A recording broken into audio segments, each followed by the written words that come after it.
Today we're going to continue our study of Psalm chapter 91. We're going to be in verse 2. But first I want to read verses 1 and 2 so that we can see it in context.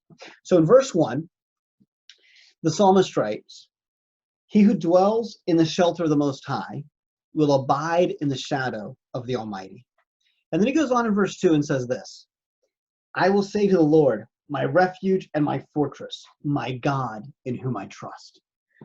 Now, we talked about yesterday the idea of how a shadow can be such a blessing from God to protect us. That doesn't always make a lot of sense, especially here in Norway, but when we understand it from the perspective of the Middle East and the hot, brutal sun and being in the desert, a shadow can save your life. But today, he changes and he talks about a refuge being like a fortress, the God being like a fortress for us. Well, that makes a lot of sense, especially for those of us in Europe where we have lots of castles and fortresses. A mighty fortress that you can go inside and you can lock the gates, you can pull up the bridge, and nobody can touch you. Yeah, that makes sense. That's what God is to us. But even when it comes to a fortress, like we talked about yesterday, it's a covenant relationship. And so as much as God is a fortress, if you stand outside a fortress, it does you no good. You've got to go inside and lock the doors for it to protect you. And so the point of the psalmist is making is that he takes refuge in the fortress of God. That he takes refuge in God, who's a fortress to him.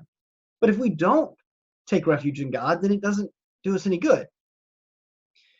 But as we think about this idea of fortress, I want to share a story with you. It's about a missionary named Frederick Nolan.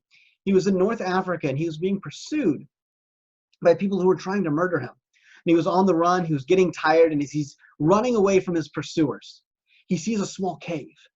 Now, the cave wasn't very big. It wasn't very deep. So he figured it wasn't probably going to really protect him, but he had nowhere else to turn. So he jumps inside of the small cave. And there, as he's waiting for the pursuers to catch up, and I'm sure he was praying furiously, a spider begins to weave a web over the opening. But within a few minutes, it has this intricate web there.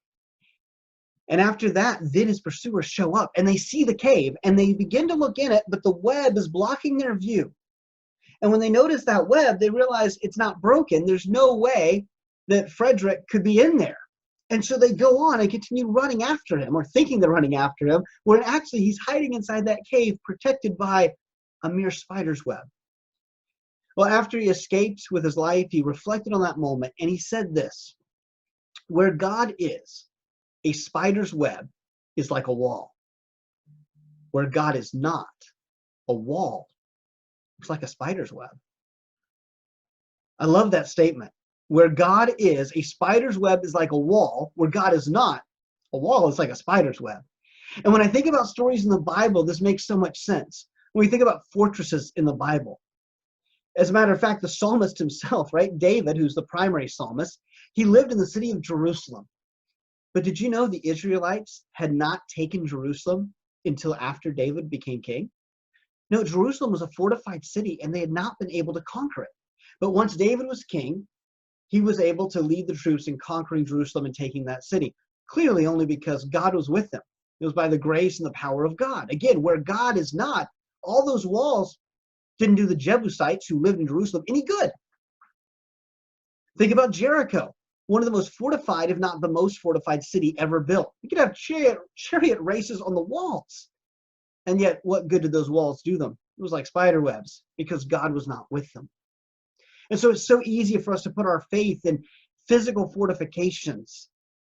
But in reality, we're seeing at this time that those things are meaningless as far as protection if God's not with us. I'm thinking about just here near my house, there's an old fort that was used during the Battle of Hosfjord in 872, when Norway was united as one country under King Harald the Fair-haired. But that fort, if I walked you out there now, you would ask me, you'd say, "Well, David, where is it? Where's the fort?" And it's just piles of rocks that are overgrown with grass. You can hardly see it anymore. Because after over 1,000 years since that battle, the fort has fallen to pieces. And so what at the time looked like a mighty fortification that would protect them with walls, today it's no protection at all. And so it reminds us again, the things we put our faith and trust in this world, they can quickly, and we're seeing this now with this pandemic, quickly fall apart. And so today, I just want to leave you with those words of Frederick Nolan's. Where God is, a spider's web is like a wall. Where God is not, a wall is like a spider's web. And so I encourage you, like the psalmist, to put your trust in God. And if he is your refuge, then he is truly like a mighty fortress that no one can penetrate.